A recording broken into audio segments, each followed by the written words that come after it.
Hi good morning everyone. ఇప్పుడు exactly 10 days అయిందండి plantation జరిగి. 3000 ప్లాన్స్ అని చెప్పాయి కదా. సో అన్నీ కూడా హెల్దీగానే ఉన్నాయి. 10 డేస్ ఇప్పుడు అన్ని ప్లాంట్స్ కూడా ఎక్కడ కానీ డ్యామేజ్ కానీ చావడం కానీ చాలా తక్కువ పర్సంటేజ్ జరిగింది. అన్నీ కూడా ఇట్లా స్ప్రౌట్ అనేది వస్తుంటుంది అన్నమాట మొలక.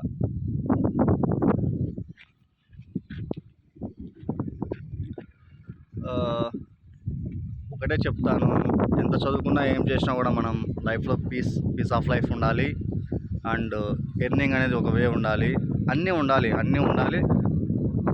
ఓన్లీ మనీ కోసమే, లగ్జరీ కోసమే పరిగెడుతూ చాలామంది ఉంటారు. లగ్జరీ అంటే చూపించుకోవడానికి ఉండవలసిన వస్తువు అయితే కాదు నా దృష్టిలో. మనం ఫీల్ అయ్యేది, మనకు అవసరమయ్యి మనకు ఉపయోగపడేది, మనం సంతృప్తికరంగా అనిపించేది ఉంటే చాలు మనం లగ్జరీ అని నేను ఫీల్ అవుతా. లగ్జరీ కోసం అది కూడా రన్ చేయాలి, కానీ లగ్జరీ ఒకటే లైఫ్ అనుకోవడం చాలా రాంగ్ థింగ్ నాకు తెలిసినంతవరకు.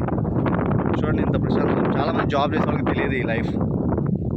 చాలా పీస్ఫుల్గా ఉండడం, కానీ చదువుకొని ఒక చోట ఉండలేము.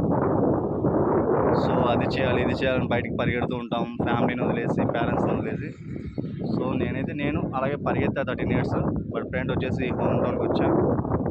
సో ఎంచక్క ఇవి తోట పెట్టడం, పొలం ఇలా తయారు చేసుకోవడం జరిగింది. బోర్ వేసి ఇంకా ఉంది, తయారు చేసుకోవాలి.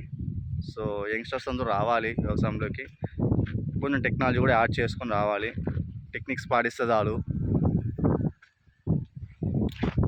చూద్దాం, ఫస్ట్ టైం ఫుల్ ఫ్లెడ్జ్డ్గా అడుగు పెట్టా ఇందులో. చూద్దాం. ఇంతవరకు అయితే మనకి ఎక్కడ కూడా గోల్డెన్ లెగ్ అయితే లేదు, అన్ని చోట్ల కూడా ఐరన్ లెగ్గే.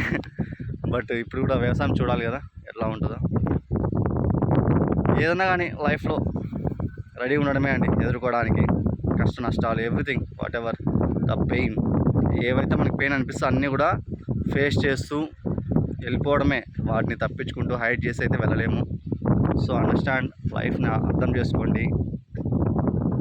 ప్రెజర్స్కి, డిమాండ్స్కి, ఇలాంటి వాటికి అంతా నమ్మకండి. లైఫ్లో వాళ్ళు అది చేస్తున్నారు, ఇది చేస్తున్నారు, వాళ్ళు అది ఉన్నారు, ఇది ఉన్నారు, అదంతా వేస్ట్ ఆఫ్ లైఫ్.